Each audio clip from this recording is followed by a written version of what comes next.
हाय दोस्तों, welcome to SN pharmacy channel. आज हम डिस्कस करेंगे D pharma second year online exam जो कि सब्जेक्ट है हॉस्पिटल एंड क्लिनिकल फार्मेसी के एमसीक्यू के बारे में। दोस्तों, हमारे डिस्क्रिप्शन में इसका पीडीएफ फाइल भी आपको मिल जाएगा। तो अब हम इसमें देखेंगे कि हॉस्पिटल एंड क्लिनिकल फार्मेसी जो है उसमें किस टाइप के क्वेश्चन आपके बनते हैं। उस हिसाब से हमने एडजस्ट करके अच्छे अच्छे क्वेश्चन यहाँ पे इनपुट कर रखे हैं। आपको इन क्वेश्चनों को ज़रूर एक बार देखना चाहिए। पहला क्वेश्चन है rheumatic arthritis diagnose with the help of, यानी रोमेटिक आर्थराइटिस जब डिजीज हो जाती है तो उसको किस मदद से उसका डायग्नोज करते हैं। ESR यानी एर्थ्रोसाइट सेगमेंटेशन रेट या ESR एंड रोमेटिक फैक्टर। अगला ऑप्शन जो है हमारा सी वाला हीमोग्लोबिन। उसके बाद अगला ऑप्शन ऑल ऑफ एबव। तो इतने सारे ऑप्शन हैं यूरिक एसिड, ठीक। तो इसमें हमारा जो राइट आंसर है ESR एंड रोमेटिक फैक्टर यानी erythrocyte segmentation rate. The object of PTCs, PTC क्या होता है? तो पीटीसीज पहला हमारा जो ऑप्शन दे रखा है एडवाइजरी, दूसरा एडुकेशन, तीसरा ऑप्शन दे रखा है drug safety and ADR monitoring, और चौथा ऑप्शन दे रखा है ऑल द एबव। तो इसमें हमें हमारा जो राइट आंसर है ऑल द एबव, क्योंकि पीटीसी जो होता है वो ऑल सभी पे डिपेंड होता है। The word signa in the prescription indicate, यानी जो सिग्ना वर्ड यूज किया जाता है वो प्रिस्क्रिप्शन में इंडिकेट करता है। क्या इंडिकेट करता है? पहला ऑप्शन लिस्ट ऑफ इंग्रेडिएंट, दूसरा स्ट्रेंथ ऑफ मेडिकेशन, अगला ऑप्शन है हमारा इंस्ट्रक्शन टू द पेशेंट, उसके बाद हमारा चौथा जो ऑप्शन दे रखा है ऑल ऑफ एबव। तो इसमें जो हमारा राइट आंसर है इंस्ट्रक्शन टू द पेशेंट, मतलब क्या है कि जो वहाँ पे इंस्ट्रक्शन टू द पेशेंट को किया जाता है। Surgical gauze is checked for the following standard, yarn number, thread per stated length. तो इसमें जो सर्जिकल गाउज होते हैं यार्न नंबर या thread per weight per unit area या ऑल ऑफ एबव। तो इसमें जितने भी ऑप्शन है सारे के सारे सही है, यानी डी ऑप्शन हुआ सही। द एंटी लेप्रोटिक ड्रग्स कोलिफेजिमाइन काज, तो क्या काज करता है? नेफ्रोटॉक्सिटी, फोटोसेंसिटिविटी या हेप्टोटॉक्सिटी, या अगला ऑप्शन नन ऑफ दीज। तो जो क्लोफेजिमाइन होता है वो फोटोसेंसिटिविटी होती है। अगला ऑप्शन इसमें हम देखते हैं। तो हमारा जो अगला क्वेश्चन है for following the presence of infection disease which one of the these blood examination is more significant. अगर कोई डिजीज हो जाती है किसी पर्सन को इन्फेक्शन के थ्रू, तो उसमें सबसे ज़्यादा एग्जामिनेशन ब्लड का कौन सा होता है? ESR, कोलेस्ट्रॉल, यूरिक एसिड या हीमोग्लोबिन। तो इसमें सबसे जो ज़्यादा यूज किया जाता है वो होता है कोलेस्ट्रॉल। अगले क्वेश्चन की तरफ बढ़ते हैं। Administration of oxygen is newborn cause, मतलब अगर ऑक्सीजन न्यूबॉर्न चाइल्ड को दिया जाता है तो उसमें क्या कॉज हो सकते हैं, यानी क्या परेशानियां हो सकती है? ब्लड लॉस, ऑटोटॉक्सिटी, इम्पियर्ड साइट या नन ऑफ दीज। तो इसमें जो हमारा राइट ऑप्शन है इसमें होगा हमारा right answer इम्पियर्ड site.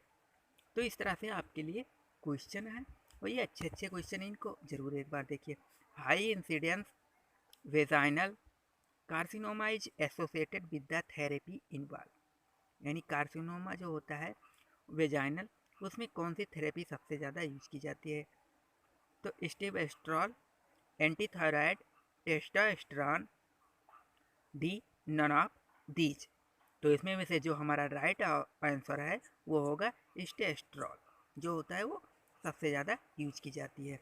Repeated administration of बारबुचरेट काज, मतलब ज़्यादा मात्रा में कई बार अगर बारबुचरेट दिया जाए तो क्या काज करता है? Vitamin A deficiency, folate deficiency या अदर दो जो ऑप्शन दे रखे हैं उसमें भी से कोई आंसर हो सकता है। तो हम अगला ऑप्शन भी इसमें देखेंगे। तो जो अगला ऑप्शन दे रखा है उसमें होता है विटामिन डी, यानी कोई नहीं, जो डी है डिफिशियंसी। अगले क्वेश्चन की तरफ बढ़ते हैं। When structurally different drug given same clinical result is called, मतलब अगर स्ट्रक्चरली डिफरेंट मतलब अलग अलग प्रकार के स्ट्रक्चर ड्रग्स के हों, वो डिफरेंट हो, लेकिन उनका यूज एक ही जगह पे किया जाए तो उनको क्या बोलते हैं? Therapeutic equivalence, clinical equivalence, bio equivalence या नन ऑफ दीज। तो इसमें से जो हमारा राइट आंसर है वो है थेरेप्यूटिक इक्विवेलेंस। अगले क्वेश्चन की तरफ बढ़ते हैं। बायोबिलिटी is affect by physical property of drugs, nature of dose of from, physiological factor.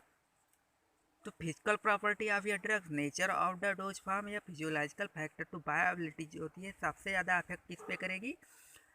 या ऑल ऑफ एबव। तो इसमें जो राइट आंसर है ऑल ऑफ एबव, क्योंकि फिजियो जो वो सब पे डिपेंड रहती है। लो बायोबिलिटी इंडिकेट्स दैट, यानी लो किस में रहेगा? Drugs is poor absorb, drugs rapidly metabolize, drug is not properly release, या अदर जो हमारा डी ऑप्शन दे रखा है या उनमें से भी हो सकता है। तो हमारा अगर डी ऑप्शन क्या है? Drugs is not properly release from formulation. तो हमारा राइट आंसर क्या होगा? D. Example of primary literature are Remington pharmaceutical index या American drugs index, index medicus. अगला ऑप्शन हमारा जो दे रखा है रेगुलरली पब्लिश जर्नल। तो इसमें जो डी ऑप्शन है वो राइट आंसर होगा। Disulfiram is use for the treatment of alcohol in because of the following reason except one.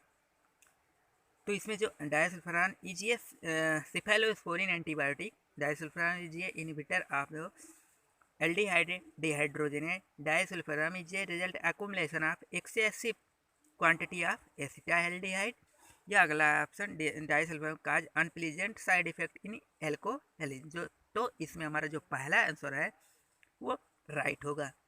All the following statement about anticholinergic are use to except, मतलब क्या होगा? Anticholinergic decrease motility, anticholinergic cause dryness of mouth, urinary irritation and blurred vision, या अगला option जो दे रखा है उसमें भी क्योंकि डिक्रीज। अगला ऑप्शन क्या है? Anticholinergic have a tendency to cause diarrhoea. D option जो दे रखा है वो है antipsychotic and anti depression, so anti carcinogenic action. तो इसमें हमारा जो राइट ऑप्शन होगा वो होगा anticholinergic have a tendency to cause diarrhoea. अगले क्वेश्चन की तरफ बढ़ते हैं। Enteric coated oral dose for laxative bisacodyl should not be given with the antacid, मतलब एंटा एसिड के साथ बिस्कोडेल क्यों नहीं दिया जा सकता? तो इसका राइट आंसर क्या है? Decreases the pH, increases the pH, complex with bisacodyl, form complex with the bisacodyl, या अगला ऑप्शन एब्जॉर्ब द बिस्कोडेल। तो इसमें से जो राइट आंसर होगा वो होगा इंक्रीजेज द पीएच, इसी वजह से एंटा एसिड नहीं दिया जाता। इन the prescription bank the medication prescribe is called S, superscription, inscription, subscription, या अगला ऑप्शन जो होगा यानी उसमें सिग्नल। तो इसमें राइट आंसर क्या है? Inscription. Which of the following statement about dose medication is true. तो इसमें पहला ऑप्शन दे रखा है if one tablet is good two will be even better. अगला option all medication make one free form of disease. अगला option जो दे रखा है उसमें द ड्रग्स, जो भी ड्रग्स होते हैं drugs are pill for all patient and can be self administered. OTC जितने भी ड्रग्स होते हैं drugs can not be occurring, जितने भी drugs can not cure underlying disease but are a symptoms. अगले क्वेश्चन की तरफ बढ़ते हैं। तो इसमें देखेंगे कि और कितने टाइप के क्वेश्चन बन सकते हैं, क्योंकि हमने ज़्यादा से ज़्यादा क्वेश्चन कवर करने की कोशिश की है। Patient control analgesia PCA system in which analgesic drugs are taken orally. दूसरा यानी PCA जो यानी patient control analgesic drugs are taken orally, analgesic are taken IV और IM, analgesic are the administered IV by the nurse और physician, या अगला option analgesic are taken by IV और SC route directly by patient himself.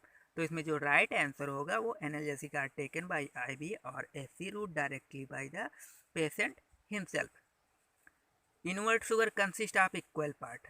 जितने भी invert के sugar होते हैं वो कंसिस्ट करते हैं, क्या क्या रखते हैं, डेक्सट्रोज या levulose, dextrose and sucrose, dextrose and fructose, dextrose fructose and sucrose. तो इसमें से हमारा जो राइट ऑप्शन निकलेगा वो क्या होगा, डेक्सट्रोज एंड फ्रुक्टोज, क्योंकि जितने भी इन्वर्टेड सुक्रोज होते हैं वो कंटेंट रखते हैं। 1 gram of dextrose provide 3.4 calorie, 1 litre of 5% solution of dextrose supply. तो कितने सप्लाई करेंगे, कितने कैलोरी एनर्जी सप्लाई करेंगे, अगर 3.4 कैलोरी अगर एनर्जी सप्लाई कर रहे हैं 1 ग्राम, तो 1 लीटर कितना सप्लाई करेगा, 120 कैलोरी, 17 कैलोरी, 15 कैलोरी या 170 कैलोरी, तो 170 कैलोरी। अगला ऑप्शन दे रखा है when 1 or more sterile product are added to a intravenous fluid administration the resulting combination is known as in। यानी एक से ज़्यादा जब हम उसमें ऐड कर देंगे तो पैरेंटरल सॉल्यूशन होगा या आईवी इन्फ्यूजन होगा या एरीगेशन सॉल्यूशन होगा या एड मिक्सचर होगा। तो इसमें से जो राइट आंसर होगा इन एड मिक्सचर।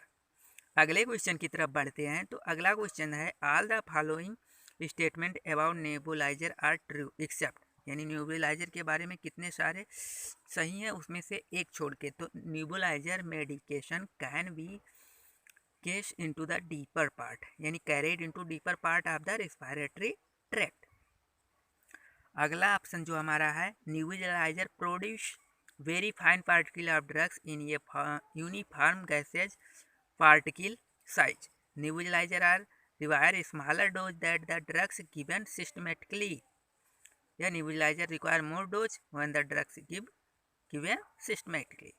तो इसमें हमारे राइट आंसर है nebulizer require more dose। अगला क्वेश्चन है the overweight trappage but the use for hanging 1/V solution by drip। या अगला ऑप्शन बी जो दे रखा है उसमें repositioning the patient while sleeping. अगला ऑप्शन दे रखा है हमारा safety rail on your hospital bed. अगला option sitting up and getting into and out of bed by the patient. तो इसमें हमारा राइट ऑप्शन जो होगा वो डी राइट ऑप्शन होगा। अगले दोस्तों हमारे चैनल को सब्सक्राइब करिए, वीडियो को लाइक करिए और जिससे हम और भी अच्छे